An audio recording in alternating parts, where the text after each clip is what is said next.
Police आयुक्तांच्या हस्ते 40 मूळ मालकांना मुद्देमाल केला परत। शहर पोलीस आयुक्तालयात सोमवारी सायंकाळी चोरीला गेलेले दागिने, रोख रक्कम, मोटरसायकल, कार असा मुद्देमाल सुमारे 40 फिर्यादींना परत करण्यात आला आहे।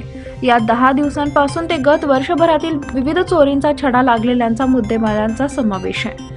आणखी 85 मूळ मालकांना मुद्देमाल परत देण्यात येणार आहे। आयुक्त राजेंद्र माने यांच्या हस्ते तो परत करण्यात आला। पोलिसांनी विविध अडचणींवर मात करत घटनांचा छडा लावत असता सोलापुरात गुन्हे उघड करण्याचे प्रमाण राज्यात सर्वात चांगले म्हणजेच 60% आहे असं डॉक्टर माने यांनी सांगितले। प्रारंभी डीएसपी डॉक्टर दीपाली काळे यांनी प्रास्ताविक केले। बंगल्याला मजबूत दरवाजाही असतो पण टेरेसचे दार खिळखिळी असते। चोराला सहज प्रवेश मिळतो। मोटरसायकलचं हँडल लॉक सहज तोडता येते। लॉक वापरून ही चोरी सहज टाळता येते। सोलापुरातील 60%हून जास्त प्रकरणांचा तपास लागण्याचं प्रमाण आहे। नागरिक सजग असतील तर अशा घटनांवर चांगला चाप बसू शकतो असं आवाहन पोलीस आयुक्त राजेंद्र माने यांनी केले। यावेळी व्यासपीठावर पोलीस उपायुक्त डॉक्टर दीपाली काळे, सहाय्यक पोलीस आयुक्त राजन माने, अशोक तोरडमल, अजय परमार, प्रांजली सोनवणे यांची उपस्थिती होती।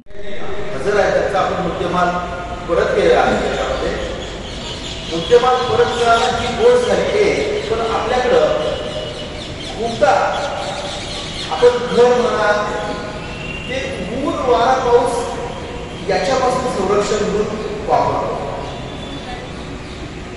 पण त्यात चोरी होऊ शकते हा आपला अँगल जसा आपण त्याचा बारकाईने अभ्यास करतो त्याची काळजी घ्यायची गरज आहे। त्याच्याबद्दल आपल्या लोकांनी पोलीस स्टेशनला वारंवार सांगत असतात।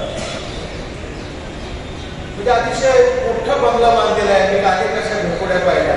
पुढे मोठा दरवाजा आहे, त्याला सेफ्टी डोर आहे, पण जो वरचा टेरेसचा दरवाजा आहे त्याला 2 पैकी एकच स्क्रू बसवलेला आहे, एक असा वाकडा तिकडा झालेला आहे, लहान मुलांना ढकलून तरी दरवाजा उघडला जाईल। अशा प्रकारचा निग्लिजन्स आपल्याकडे असतो। सिटीचा विचार केला किंवा टाउनचा विचार केला तर मोटरसायकल चोरी आणि बंद घराची घडफोड अतिशय सहज होणारा गुन्हा असतो। दोघांना वगैरे आपल्याला होण्याची शक्यता फार कमी असते, तर आपण त्या दृष्टीने काळजी घेतो। जेव्हा केव्हा एखादं घर बंद ठेवायचं असेल त्याच्यामध्ये किमती वस्तू बिलकुल ठेवल्या नाही पाहिजे असं आपण वारंवार सांगतो, पण असं असूनही बऱ्याचदा बंद घरातून मोठ्या 30 लाख 40 लाख रुपयापर्यंत लोकांच्या घरफोड्या झालेल्या आहेत।